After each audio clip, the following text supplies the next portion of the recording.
Ok, buenas noches. Mi nombre es Ángel Zamudio y aquí voy a explicar el siguiente código. Aquí se crea un bucle infinito, el cual siempre pedirá cosas al usuario mientras él no pide salir. Después se muestra al usuario las opciones a elegir, las cuales son ver la lista, búsqueda binaria, búsqueda secuencial o salir después de mostrarlo. El usuario deberá poner su opción, la cual se guardará como entero en la variable dec.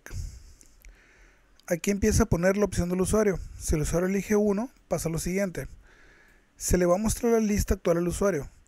Después se guarda que la respuesta es verdadera para evitar errores. Si el usuario elige la opción 2, pasa a lo siguiente. Se muestra al usuario un mensaje pidiendo un número el cual desea buscar y se guarda su entrada como entero en la variable num. Después se llama a la función búsqueda b, la cual se le pasan dos parámetros, los cuales son la lista generada, que se explicará después cómo se crea, y el número del usuario a buscar. Si el usuario elige la opción 3, pasa a lo siguiente. Se muestra al usuario un mensaje pidiendo un número el cual desea buscar y se guarda su entrada como entero en la variable num, igual como en la opción 2. Después se llama la función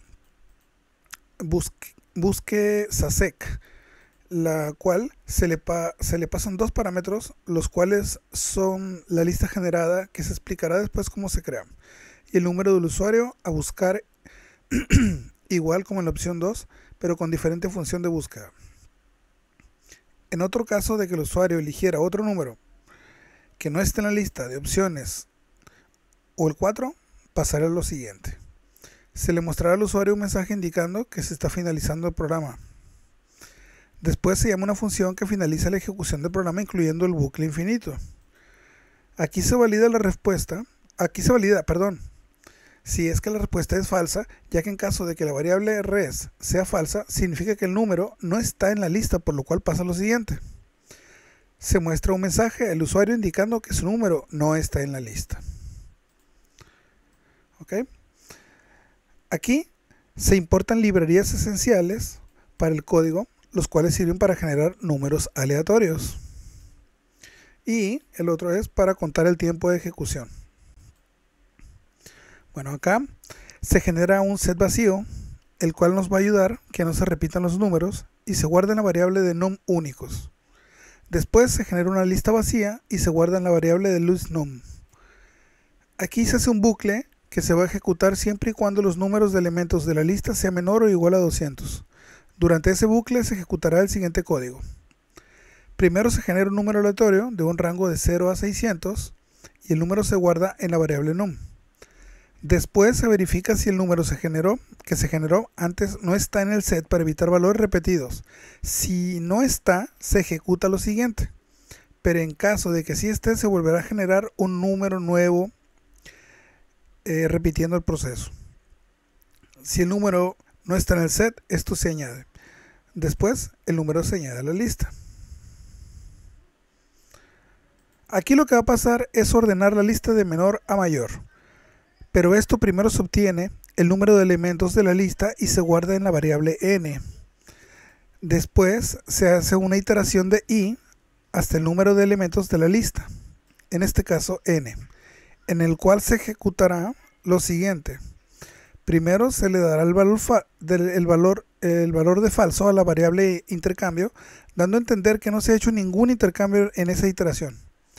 Después se ejecuta otra iteración, lo cual va de j en un rango de 0 al número de elementos de la lista, en este caso n, menos el número de iteración actual de i menos 1, donde se ejecutará lo siguiente. Primero se verifica si el número en la posición actual de j es mayor al siguiente número en la posición actual de j, donde en caso de que sí sea, se ejecutará lo siguiente, pero si no, seguirá en la siguiente iteración. En caso de que sí sea mayor el número de la posición de j, al siguiente se le pondrá el valor de la posición del siguiente elemento de j en la posición j, y el valor de la posición j en la posición del siguiente elemento de j, es decir, los valores se van a intercambiar. Después del intercambio se marca si hubo un intercambio, marcando la variable intercambio como verdadera. Este proceso se repetirá hasta que deje de haber intercambios indicando que todos los valores de los elementos están ordenados, por lo cual se verifica si no hubo intercambios y que no hubo. Y si no hubo, pasa lo siguiente.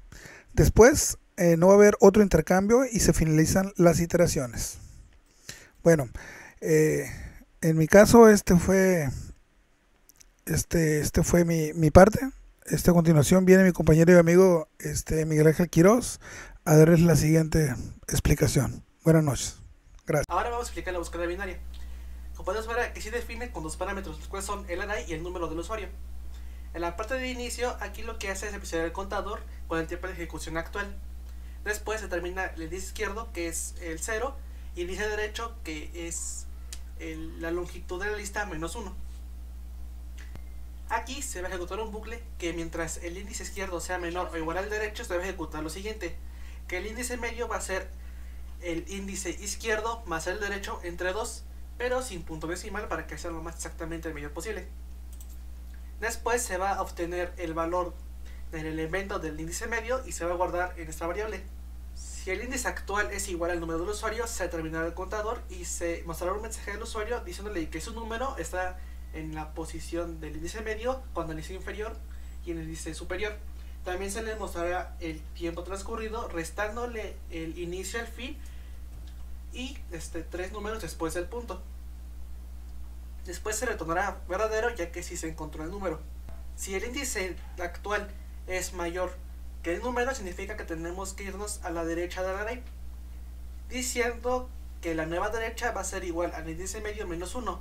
Y si es el caso contrario, será lo contrario. Es decir, si es menor el número, se va a ir al índice de la izquierda, que va a ser el índice medio más 1. En caso de que no se encuentre el número, se va a retornar falso, ya que no se encontró. La búsqueda secuencial es más sencilla, ya que solamente se pasa el arreglo y el número del usuario. Inicia el contador. Si el valor de la iteración del número es igual al número dado por el usuario, se terminará el contador y se mostrará al usuario que su número sí se encontró, la posición donde se encontró y el tiempo transcurriendo, rezándole el inicio al fin y 3 números después del punto, y se retornará verdadero, ya que ese número sí se encontró. En caso de que no se encuentre, se retornará falso. Primero vamos a ver la lista para ver qué elemento vamos a buscar. Vamos a ver 1. Aquí podemos ver la lista ordenada y vamos a buscar el número 33. Entonces vamos a elegir que vamos a buscar con búsqueda binaria el número 33. Podemos ver que sí se encontró en la posición 13 con el índice inferior en 13, el índice superior en 13 en menos de 1 milisegundo. Ahora vamos a buscarlo con la secuencial, el número 33 y de igual manera. Y podremos ver que sí se encontró en la posición 13 en un tiempo de 0 milisegundos. Ahora vamos a ver otro ejemplo. Vamos a ver la lista y vamos a buscar, por ejemplo, por el número 500. Vamos a buscarlo por la secuencial. El número 500. Podemos ver que se encontró en la posición 158 y que no tomó ni un milisegundo. Eso es todo, gracias por su atención. Ahora vamos a explicar este código, que es cómo funciona el sistema de números aleatorios. Lo primero que vamos a hacer es importar random, el cual es una librería para generar números aleatorios. Después le pedimos al usuario cuántos números aleatorios desea generar del 0 al 600.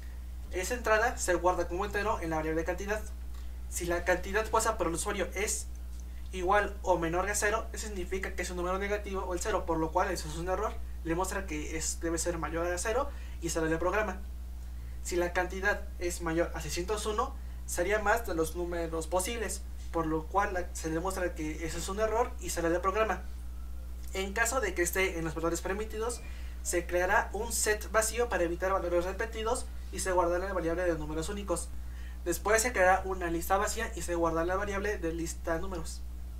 Después iniciaremos este bloque, que lo que hará es un bucle para llenar la lista de los números no repetidos, que mientras la longitud de la lista sea menor a la cantidad puesta por el usuario, se va a generar un número aleatorio del 0 al 600 y se va a guardar en la variable número.